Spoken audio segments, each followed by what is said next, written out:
성도 여러분 안녕하십니까? 2020년 10월 28일 요한계시록 강의 18번째 시간입니다. 지난 시간에는 요한계시록 12장 우리가 두 시간에 걸쳐서 살펴보고 공부했습니다. 요한계시록 12장은 다니엘서 9장과 상관이 있다고 제가 말씀드렸죠. 다니엘서 9장 24절부터 보면 다니엘의 70일에가 나옵니다. 요한계시록 12장 1절에서 5절까지가 그 다니엘의 70일에 중에서 69일에까지가 성취된 거죠. 1절부터 5절까지. 여기가 사내 아이를 낳았어요. 용이 삼키려고 기다리고 있습니다. 그런데 채어 올라가서 하나님께로 채어 올라가서 하나님의 왕좌에 앉는 것이 나오죠. 그게 바로 7일에와 62일의 성취인 것입니다. 그래서 69일에가 성취된 거예요. 그리고 나머지 6절부터 11절까지는 나머지 한 일에 69일에가 성취되었으니까 마지막 70번째 일에 마지막 일에 전반부 3년 반인 1260일에 대해서 말씀하고 있습니다. 용이 여자가 그 사내 아이를 낳아서 삼키려고 했는데 사내 아이가 하나님께로 채어 올라가서 왕좌에 앉았어요. 용의 얼굴을 피해서 여자가 광야로 갑니다. 거기에 하나님께서 그 여자를 1260일 동안 양육하기 위해서 예비해 놓으신 처소가 있었어요. 그것은 무엇을 의미하냐? 이스라엘은 하나님께서 그 국가적인 운명을 보호하고 계신다는 것이죠. 그래서 1260일은 전반부 3년 반으로서 이스라엘에게는 오히려 평화의 기간입니다. 그 전반부 3년에는 전 세계에 환란이 쏟아지고 그 기간에 이스라엘의 예루살렘 성전을 지어놓고 율법대로 제사를 지내고 적그리스도가 그렇게 할 수 있도록 해주는 거죠. 그리고 11장의 같은 기간에는 1260일 동안 두 증인들이 하나님의 그 땅에 그 하나님의 올리브 나무인 그 두 증인들이 두 등잔대인 증인들이 증거하는 그 시기가 되겠죠.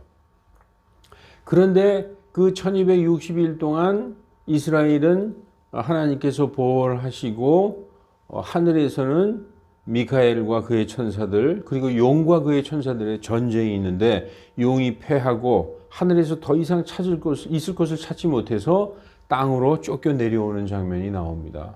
그래서 이제 10절에 보면은 하늘에 있는 자들아 즐거워하라.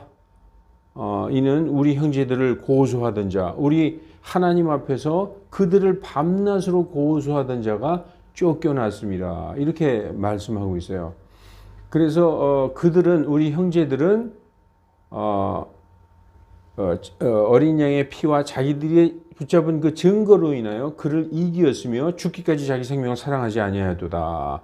그래서 그렇게 그 죽은 자들 예수 그리스도의 이름을 끝까지 부인하지 않고 자기 생명을 잃을 정도로 그 믿음을 지킨 자들, 그 순교자들을 이긴 자들이라고 얘기하고 있습니다.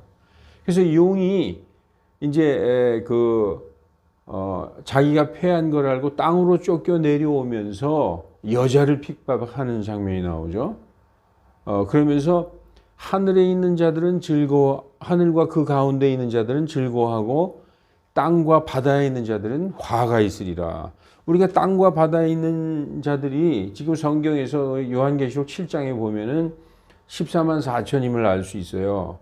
땅의 네 모퉁이에 있는 네 천사들에게 명령하시죠. 땅의 네 바람을 붙잡아 바람이 땅이나 바다에 불지 못하게 하라. 언제까지? 우리 하나님의 종들의 이마에 인을 맡기까지. 그래서 바람을 붙잡아서 땅과 바다에 그리고 어떤 나무에도 불지 못하게 하라 했던 그 바람이 이제 이 땅에 불게 되는 것입니다. 그래서 그와 동시에 후 3년 반인 한때, 두때, 반때가 시작이 되는 것이죠.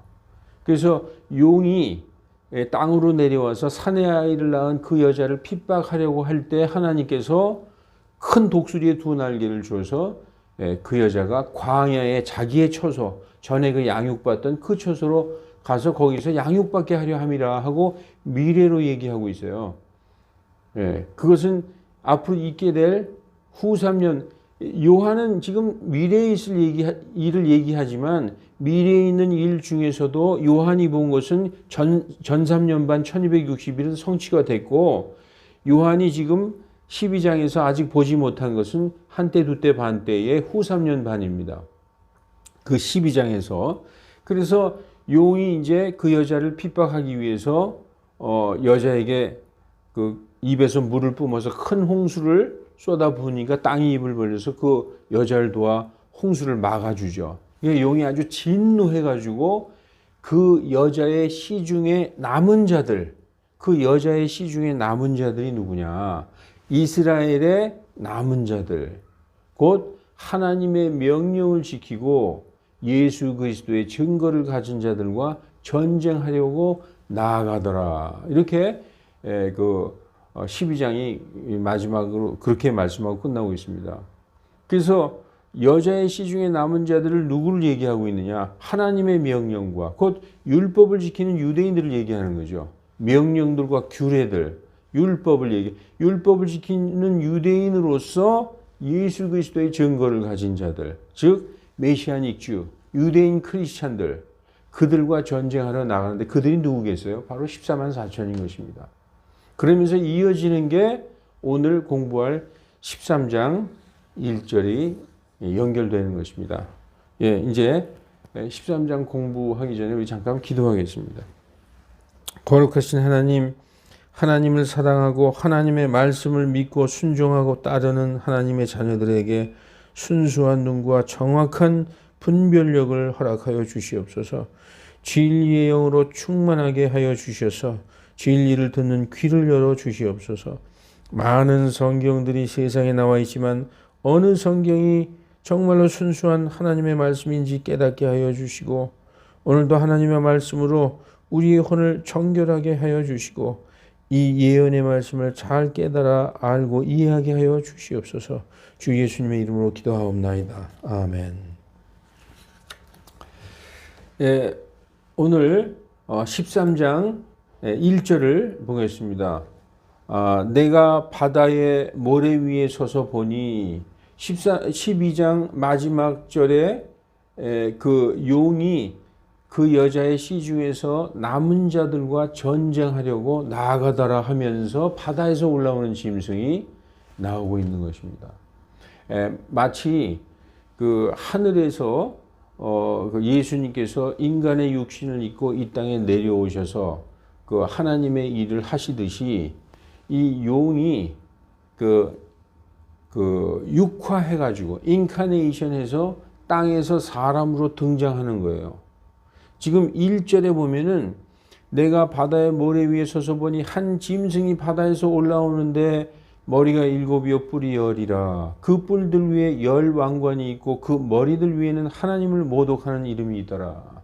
우리가 단순히 이 말씀만 읽어보면은 짐승이 생각나죠. 바다에서 올라오는 괴물 같은 짐승, 머리가 7이고 뿔이 10이다. 그런데 이 짐승을 요한계시록 이제 마지막 부분에서 그가 한 어떤 사람이라고 얘기하고 있어요. 그 어떤 사람을 이렇게 상징하고 있는 것입니다.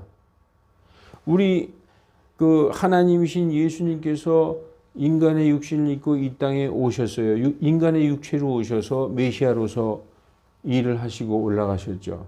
지금 용이 이렇게 육화해서 육신을 입고 이 땅에 내려와서 인간으로서의 적그리스도로 나타나는 것을 지금 이렇게 상징해 주고 있는 것입니다. 근데 여기 보니까 바다에서 올라온다. 이 바다는 전쟁을 통해서 나오는 것을 얘기하고 있어요. 이 세상 그리고 전쟁 이런 것을 상징합니다. 그는 전쟁을 통해서 전 세계를 다스릴 그 어떤 통치권, 패권을 갖게 된 것입니다. 그러니까 다니엘서 7장 1절에서 8절까지를 꼭 읽어보시기 바랍니다.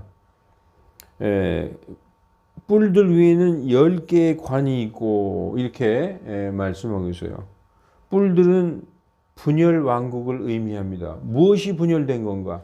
로마 왕국이 멸망하면서 그 영토가 여러 개로 나눠졌어요. 예를 들어서 영국, 프랑스, 뭐 스페인, 독일 이런 식으로 전에는 그게 로마 왕국이었었거든요. 이게 로마가 멸망하면서 분열된 여러 왕국, 그걸 열불로 지금 상징하고 있는 것이죠. 로마 제국 멸망 이후 현 시대뿐만 아니라 그래서 로마 제국 멸망 이후 예수님이 오시는 종말에까지의 그 세계를 열불의 왕국이라고 지금 상징하고 있는 것입니다. 그래서 이 열불 시대로 계속되다가 그리스도의 왕국, 즉 하나의 왕국으로 영원히 서게 될 것입니다. 예수님이 오시면 이 세상 왕국들이 우리 주와 그분의 그리스도의 왕국들이 될 것이라고 그 성경은 요한계시록은 말씀하고 있죠. 그래서 이것은 다니엘에게 하나님께서 꿈을 통해서 미리 계시해 주신 것입니다. 우리가 이런 그림을 본 적이 있죠. 전 시간에도 보면 다니엘 2장에서 그 바벨론 왕 느부갓네살이 이상한 꿈을 꿨어요. 근데 그 꿈을 해몽하는 사람이 아무도 없었는데 다니엘이 이 꿈을 해몽합니다. 그래서 다니엘서 2장 31절부터 읽어보면 왕이 무슨 꿈을 꾸었는지서부터 얘기하기 시작해요. 대부분은 내가 이러이러한 꿈을 꾸었는데 이 꿈이 의미가 뭐냐 이렇게 물어보지 않습니까? 근데 느부갓네살 왕은 내가 무슨 꿈을 꾸었는지 그것부터 얘기하고 그것의 해석을 말해라. 그것을 말할 자가 이 바벨론 제국에는 아무도 없었습니다. 그런데 하나님의 영으로 충만한 이 다니엘이 왕이 꾼 꿈이 이것이다라고 얘기하면서 그 꿈의 해석을 해주는 것인데 그 꿈의 내용은 뭐냐면 하나님께서 다니엘이 살고 있는 현재, 다니엘의 현재는 언제입니까? 바벨론 제국, 바벨론이 온 세상을 다스리던 그 시대. 성경에서 온 세상이라는 것은 이스라엘과 주변 국가 그리고 그 로마 제국의 영토 그 정도를 세상이라고 보면 됩니다. 왜 동양은 얘기 안 하냐? 왜 한국과 중국, 일본은 얘기 안 하냐? 그렇게 말씀하지 마시고 성경에서의 세상은 이스라엘을 중심으로 한 그런 세상이라고 보면 되겠어요. 그래서 다니엘이 살고 있던 그 다니엘의 현재에 있어서 가장 세상의 강대국이었던, 지금으로 말하면 미국 같은 그런 초강대국이었던 그 패권 국가가 바로 바빌론이었습니다.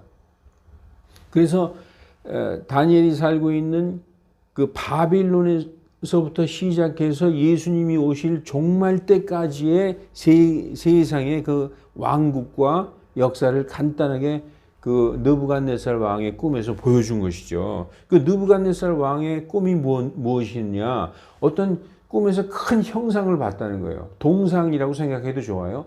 어떤 형상을 봤는데 그 머리는 금이고, 그리고 그 어깨와 두 팔은 은이고, 배와 이 넓적다리까지는 동이고, 두 다리는 철이고, 발가락은 철과 진흙으로 되어 있었다.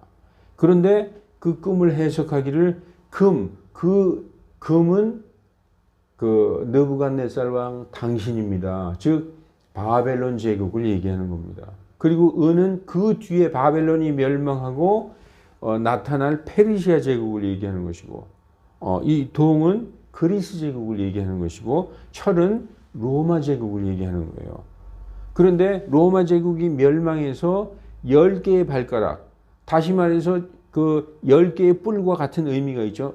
로마 제국이 분열돼서 여러 왕국으로 이제 이렇게 나뉘는 거죠. 그 시대에 그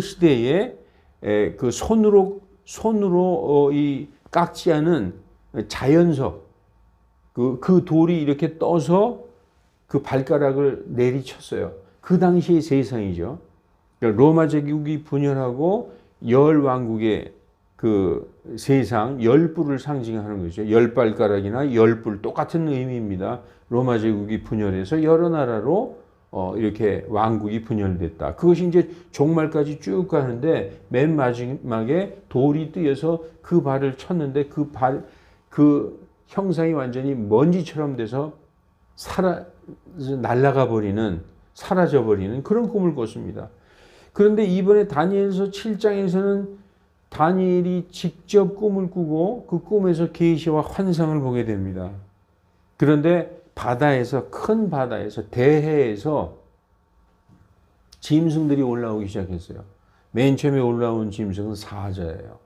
그리고 두 번째 짐승이 올라왔는데 곰이 올라왔습니다.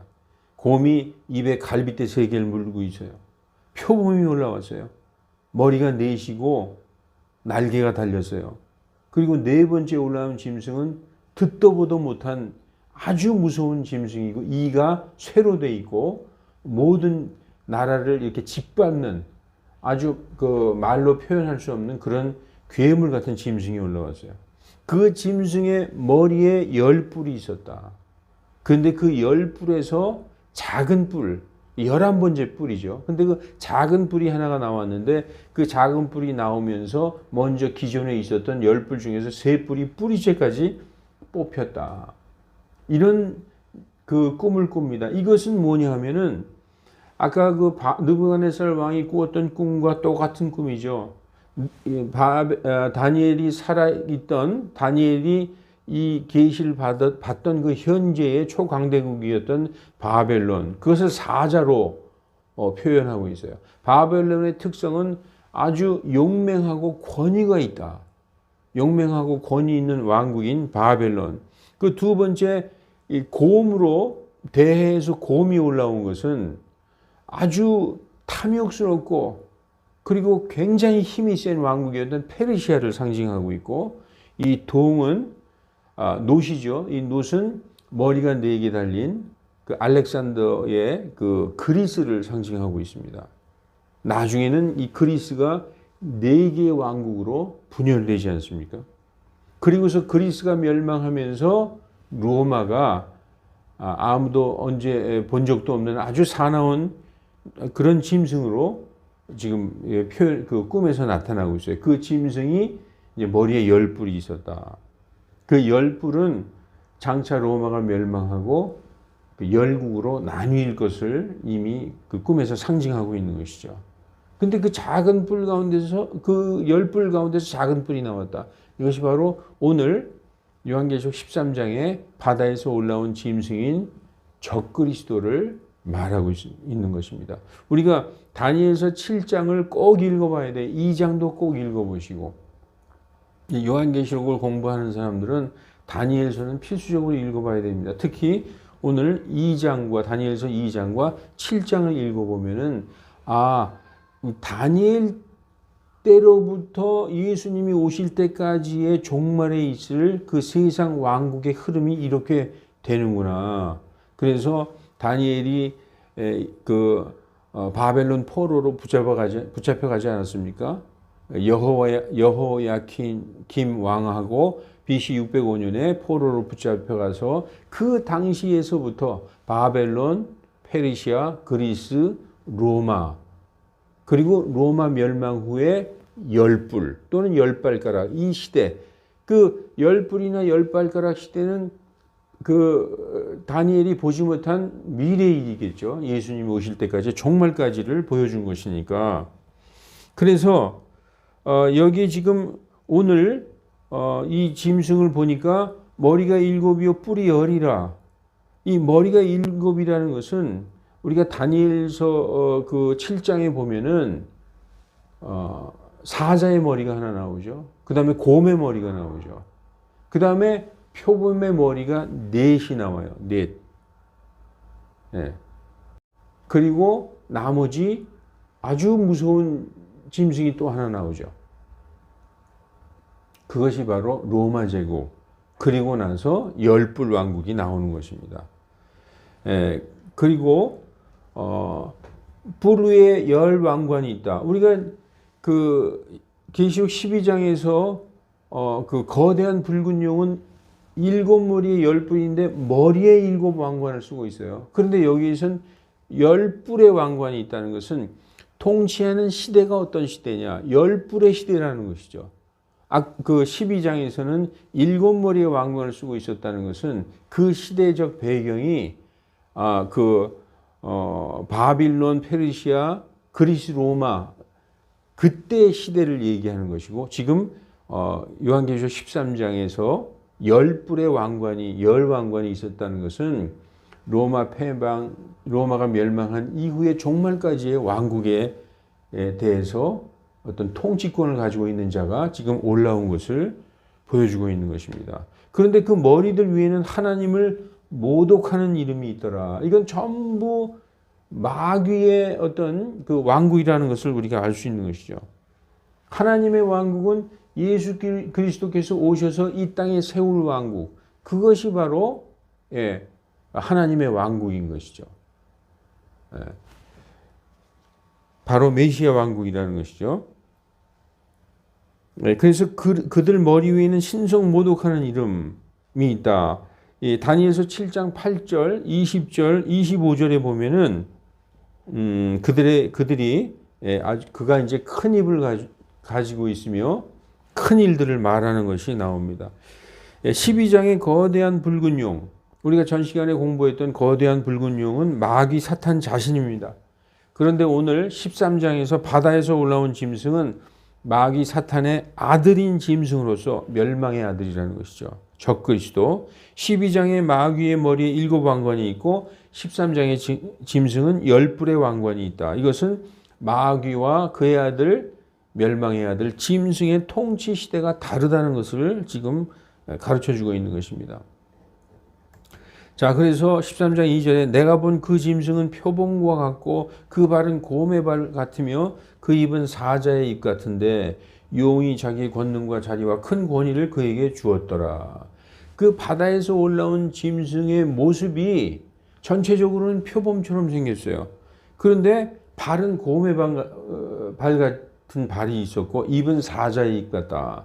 그 짐승이 바로 아주 두렵고 무서운 짐승인데 생긴 건 표범 같고 발은 곰 같고 입은 사자 같다. 이 네 짐승의 속성을 다 가지고 있는 것이죠. 다시 말해서 바벨론과 페르시아와 그리스, 그 로마의 속성을 다 가지고 있는, 그것을, 이 짐승을 그렇게 묘사하고 있는 것이죠. 그런데 용이 자기의 권능과 자리와 큰 권위를 그에게 주었더라라고 말씀하고 있습니다. 12장의 큰 붉은 용과 닮은 점은 그가 7머리와 10뿔을 가졌다는 점이죠. 전체적인 생김새가 표범이라는 거예요. 입은 사자, 발은 곰과 같다. 네 짐승의 속성을 혼합해서 가지고 있는 것을 상징하고 있습니다. 용이 자기의 권능과 자리와 큰 권세를 그 짐승에게 준 것입니다. 아버지와 아들의 사이죠. 하나님께서 예수님에게 모든 권위와 권능을 주신 것처럼 이 용, 아버지죠. 그 아들은 적그리스도 멸망의 아들, 지금 바다에서 올라온 짐승에게 모든 권위와 권능을 주었다. 마태복음 28장 18절에 보면 예수님께서 그들에게 나와 말씀하여 이르시되 하늘과 땅에 있는 모든 권능이 내게 주어졌느니라. 하나님이 아들이신 예수님께 다 주었다는 것이죠. 그래서 예수 그리스도는 하나님의 아들이요 어린 양이죠. 이 하나님이 아들에게 모든 권능을 주셨어요. 이것처럼 이 마귀도 사탄도 아버지인 용이 마치 하나님과 예수님의 관계처럼 이 적그리스도 마귀의 아들, 지금 짐승이라고 하죠. 짐승. 어떤 짐승이냐? 표범처럼 생겼고 곰의 발을 가지고 있고 입은 사자의 입 같은 7머리와 10뿔을 가진 그 짐승 적그리스도에게 마귀 사탄 그 용이 모든 권능을 줬다는 것이죠. 즉 다시 말해서 하늘에서 쫓겨 내려와서 땅으로 내려온 그 용과 그의 천사들, 용이 그 여자를 핍박하려다가 여자는 또 하나님께서 큰 두 날개를 주셔서 광야에 자기 처소로 피했어요. 그러니까 더 화나겠죠. 그러니까 누구에게 분풀이를 해야 되겠어? 여자의 씨 중에서 남은 자들과 전쟁하러 나가면서 어떤 모습으로 등장하느냐? 바다에서 올라오는 짐승, 적그리스도, 하늘에서 내려와서 여자를 핍박하려다가 여자는 도망가고 처소로 한때 두때 반때 동안 양육받으러 피신하고, 그러니까 그 여자의 씨들 중에서 남은 자들과 전쟁하려 내려오면서 바다에서 올라오는 짐승으로 딱 등장하는 것입니다. 그래서 3절에 또 내가 보니 그의 머리 중 하나가 상처를 입어 죽은 것 같더니 그 치명적인 상처가 나오매 온 세상이 놀라서 그 짐승을 따르더라. 머리 중 하나가, 7머리 중 하나가 치명적인 상처를 입었어요. 이게 뭐냐 하면 로마 제국은 멸망을 당했어요. 네, 멸망을 당하고, 이게 다니엘서 7장을 보면 우리가 알 수 있습니다. 그 짐승이 파멸되는 장면이 나와요. 짐승이 파멸되는 장면이 나옵니다. 그리고 나머지 세 짐승, 사자와 곰과 표범은 한때 동안 자기 생명이 연장되는 것이 나와요. 한때 어떤 기간 동안에 a season이라고 나오거든요. a season 동안에 자기의 생명이 연장되는 게 나오는데, 이 짐승, 네 번째 짐승, 로마로 상징되는 그 짐승은 죽임을 당해서 파멸당하는 장면이 나오는데, 그 죽었던 것 같은 짐승이 치명적인 상처가 나와서 다시 살아난 거죠. 이건 뭐를 의미하고 있느냐면 예수님을 흉내내는 거예요. 마귀 사탄은 모든 걸 하나님과 예수님을 모방하고 있어요. 부활을 흉내내는 것이죠. 그래서 그 치명적인 상처가 나오매 온 세상이 놀라서 그 짐승을 따르더라라고 말씀하고 있는 것입니다.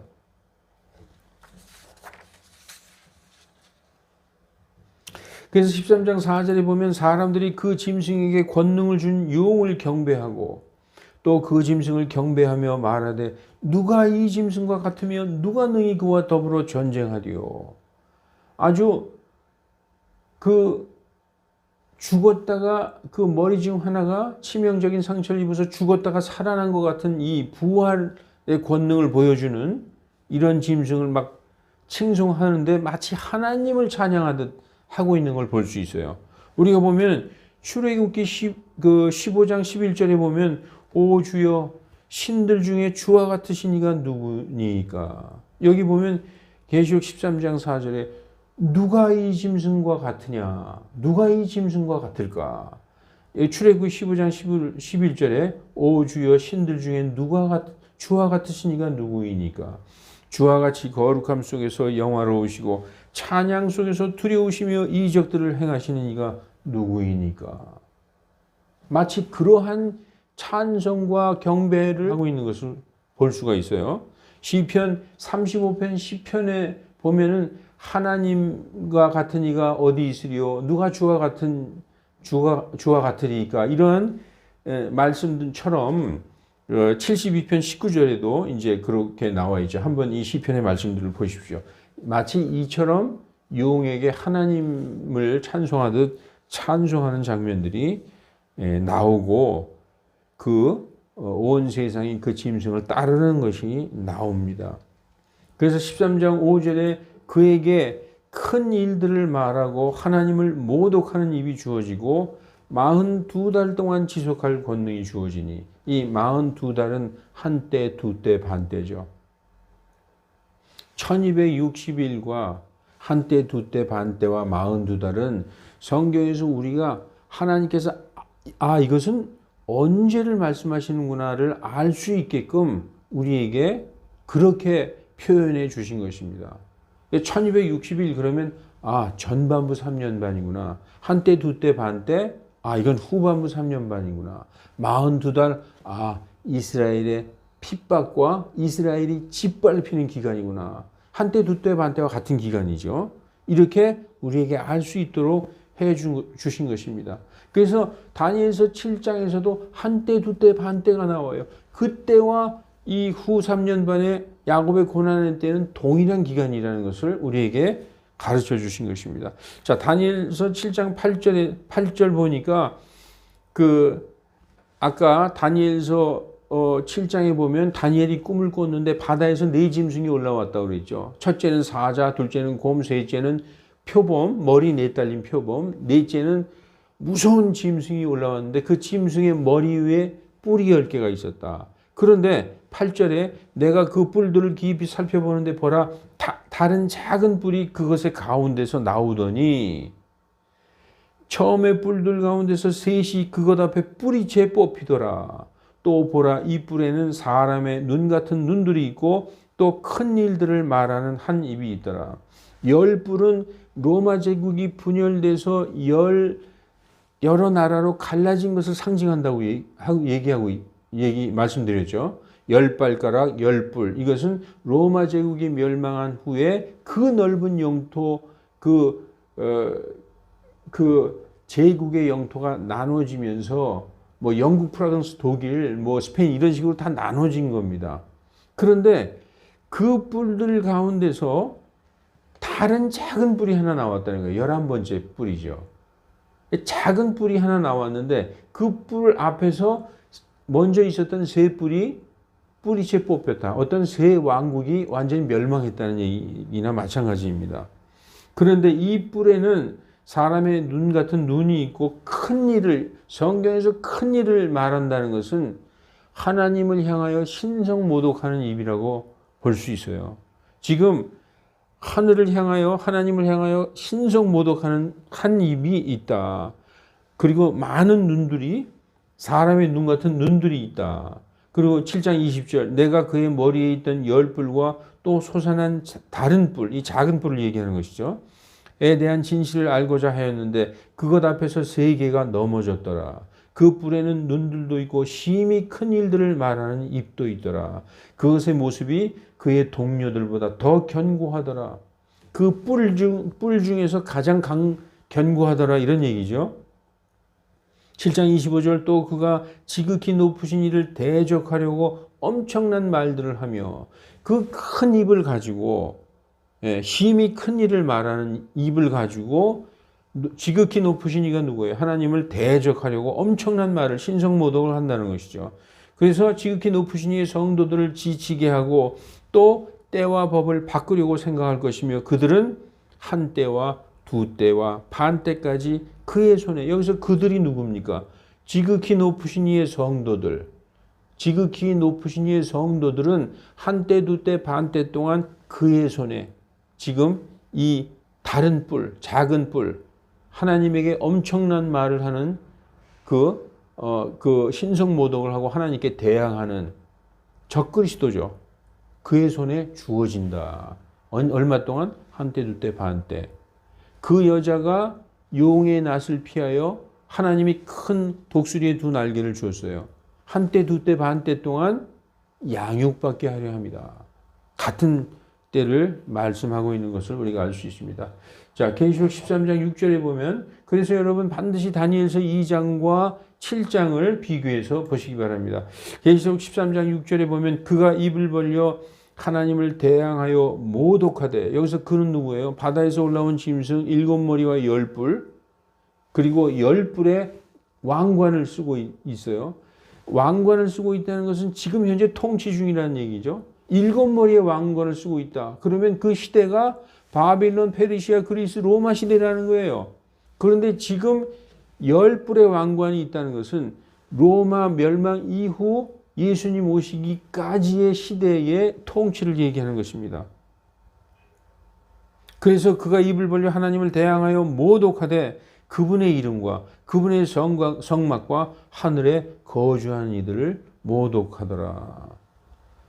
예, 그래서 지금 이 자는 누구냐? 바다에서 올라온 짐승, 바다에서 올라온 짐승인데 이 자가 바로 다니엘서 7장에서 말씀하시는 그 10뿔 가운데서 나타난 작은 다른 뿔.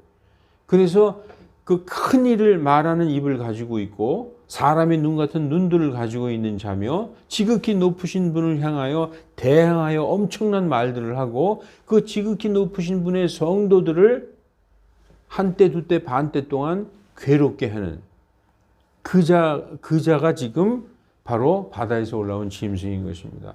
그런데 지난 역사 속에서도 우리가 이제 신구약 중간기의 역사를 보면 그 역사 속에서 적그리스도와 똑같은 자가 하나 있었어요. 안티오쿠스 4세 에피파네스라는 자인데, 이제 그리스가 멸망, 알렉산더 대왕이 죽고 그리스가 네 나라로 갈라졌어요.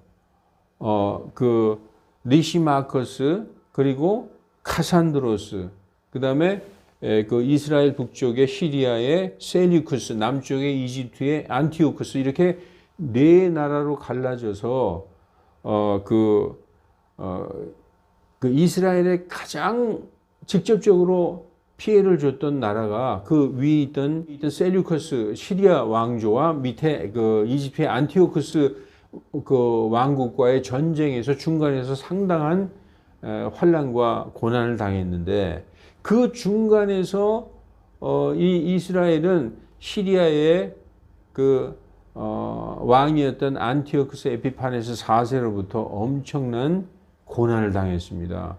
왜냐하면 그 밑에 이집트를 정벌하러 갈 때마다 전쟁에서 거의 이길 듯 하다가 지고 돌아오면서 화가 나니까 이스라엘에 화풀이 하고, 그리고 특히 이스라엘을 헬라화시키기 위해서 BC 175년부터 헬라화 정책을 시작을 했어요. 그러니까 많은 자들이 그 친일파 비슷한 자들이 동조하는 자들이 있었죠. 그래서 대제사장도 돈으로 사고 이러한 그러한 일들이 있었어요. 그래가지고 BC 170년부터 완전히 성전을 철저히 황폐하게 하고 거기에 제우스 신상을 세워놓고 돼지피로 제사를 지내고 성전을 철저히 황폐하게 하고, 우리가 그 다니엘서 9장에서 끝이 임하는 때까지 작정된 그것이 그곳에 쏟아지리라 했던 것처럼 그 성전을 철저하게 황폐케 하는 일이 있었습니다. 그것이 역사 속에 한번 있었는데, 그게 적그리스도가 아니라 나중에 올 진짜 적그리스도의 예표와 모형으로서 한번 등장한 적이 있었다는 것이죠. 그 자가 다시 등장한 것이 바로 그 역사 속에 BC 170년경에 있었던 안티오쿠스 에피파네스 4세 같은 자가 다시 종말에 등장하는 것입니다. 이게 진짜 적그리스도죠. 그래서 다니엘서 8장 9절에도 그 뿔들, 여기서 보면 여기에서는 네 뿔이에요. 다니엘서 8장을 읽어보면 여기의 뿔은 그리스 왕국이 네 나라로 갈려서 네 나라로 나누어지면서 네 뿔이라고 얘기하고 있는데, 그 네 뿔에서 올라온 다른 뿔, 마치 10뿔 가운데서 올라온 다른 작은 뿔 같은 자가 역사상 이미 있었다는 것입니다. 그리스가 네 나라로 나누어진 것을 네 뿔이라고 표현하고 있고, 그 네 뿔 가운데서 나타난 다른 뿔, 작은 뿔이 바로 안티오쿠스 에피파네스, 앞으로 종말에 올 진짜 적그리스도의 모형이 한번 나타난 적이 있었다. 다니엘서 8장 9절, 그 뿔들 가운데 하나에서 또 작은 뿔 하나가 나서 남쪽과 동쪽과 또 그 기쁨의 땅 예루살렘 이스라엘 향하여 힘이 커지더니, 이런 말씀을 우리가 다니엘서 8장에서 볼 수 있는 것입니다. 자, 그래서 7장을 우리가 보겠습니다. 7장을 보면은 또 그에게, 지금 누구 얘기하는 거예요? 바다에서 올라온 7머리와 10뿔 짐승을 지금 계속 묘사하고 있는 것이죠. 또 그에게 성도들과 전쟁하여 이길 것이 허락되고, 본 것 같죠? 좀 전에 여기 보면 다니엘서 7장 25절에 그가 지극히 높으신 이를 대적하려고 엄청난 말들을 하며 지극히 높으신 이의 성도들을 지치게 하고 또 때와 법을 바꾸려고 생각하시며 그들은 한 때와 두 때와 반 때까지 그의 손에 주어지리라. 그래서 이 말씀하신 그대로 그에게 성도들과 전쟁하여 이길 것이 허락되고, 언제 또 얼마 동안? 42달 동안, 한때 두때 반때 동안, 또 모든 족속과 언어와 민족을 다스리는 권능이 주어지니. 자, 성도들과 전쟁하여 이길 것이 허락됐다. 다니엘서 7장 21절 25절에 나와요. 내가 보니 바로 그 뿔이 10뿔 중에서 나온 그 작은 다른 뿔, 그 뿔이 성도들과 싸워 그들을 이겼으나 또 25절 다니엘서 7장 25절 또 그가 지극히 높으신 이를 대적하려고 여기서 또 그가는 작은 뿔이죠. 지극히 높으신 이를 대적하려고 엄청난 말들을 하고 한때 두때 반때 동안 그의 손에 주어지리라. 그리고 모든 여기 보니까 모든 13장 7절에 모든 족속과 언어와 민족을 다스린 권능이 지어진다. 이건 뭐냐면 다니엘서 7장 23절에 이런 말씀이 있어요. 그가 이같이 이르되 넷째 짐승은 땅 위에서 넷째 왕국이 될 터인데 이 왕국은 모든 왕국과 달라서 온 땅을 삼키고 짓밟아 산산조각 낼 것이요. 이게 무슨 상관이 있느냐? 바로 그 짐승이에요. 바다에서 올라온 짐승이 원래는 이 넷째 짐승인데 표범과 같은 모양을 가지고 있고 곰과 같은 발을 가지고 있고 사자와 같은 입을 가지고 있을 뿐이지 이 짐승과 같은 속성을 바로 이 짐승이 올라왔다는 것입니다.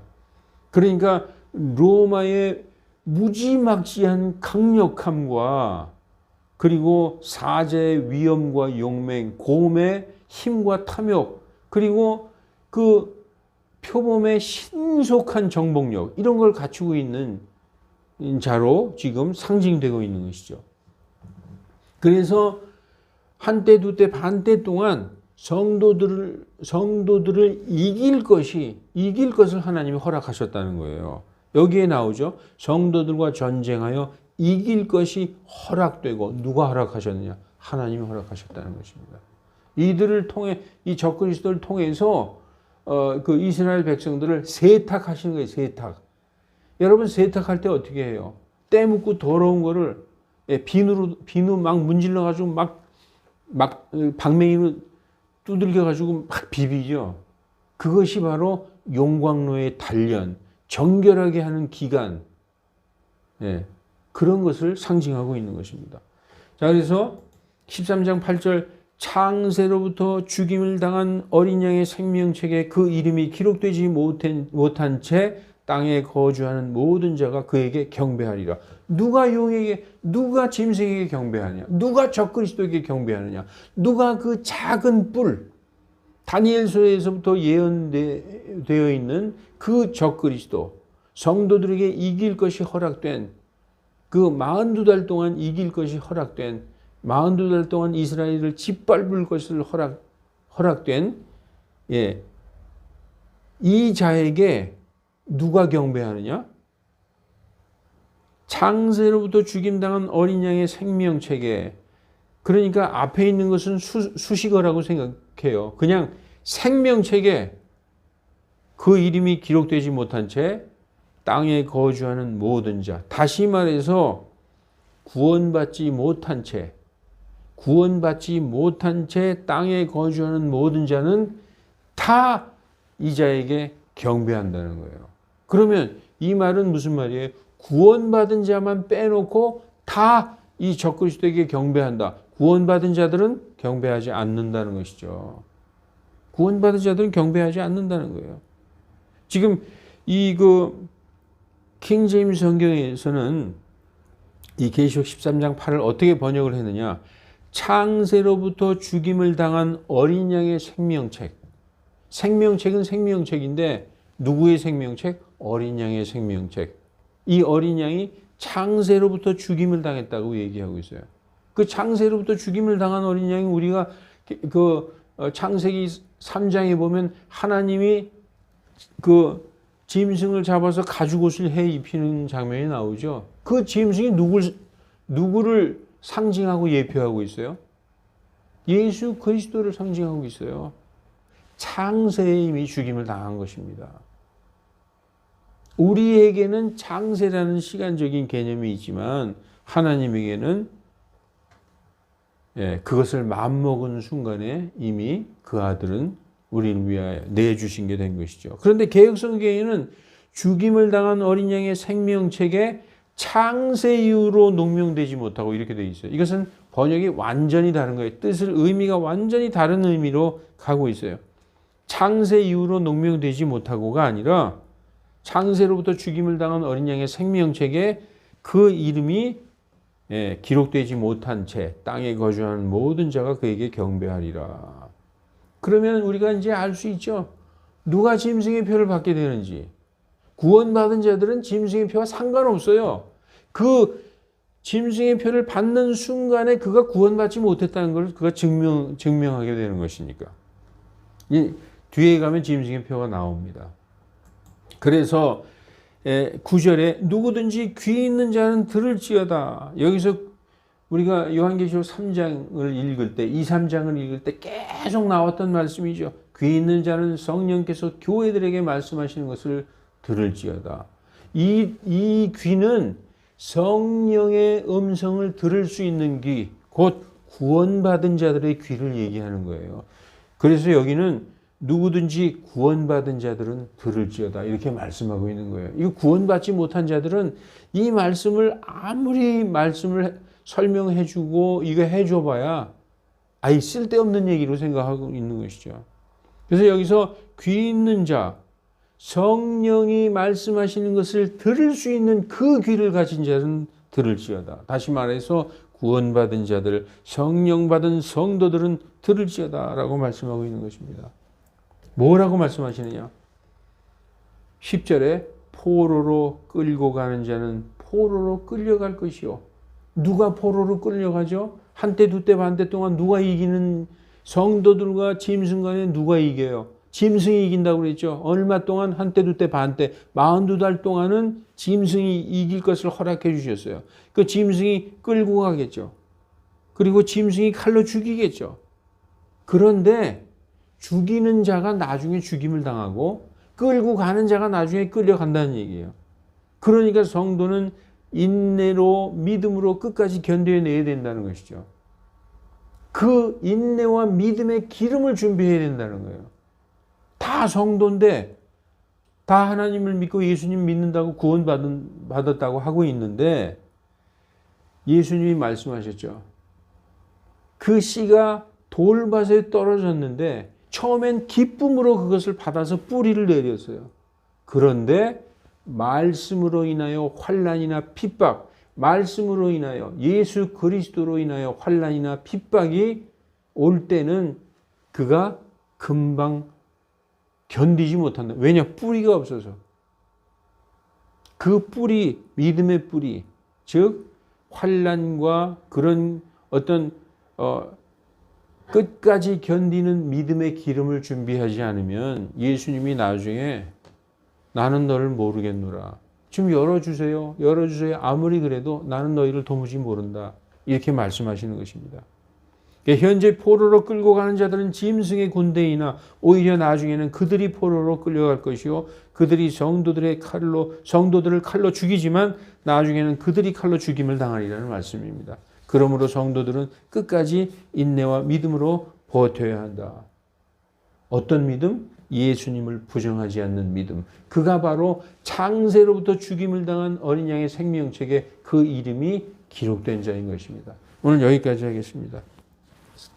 거룩하신 하나님, 성도들이 깨어서 준비하게 하여 주시고 특히 끝까지 믿고 견디고 예수님을 부인하지 않는 그 믿음을 준비하게 하여 주시옵소서. 지금 이 시대 우리가 평안하다 안전하다 할 이때에도 우리가 세상을 바라보지 않고 오직 예수님의 말씀을 두려워하고 하나님의 그 빛 가운데 걸어가게 인도하여 주시옵소서. 주 예수 그리스도 이름으로 기도하옵나이다. 아멘.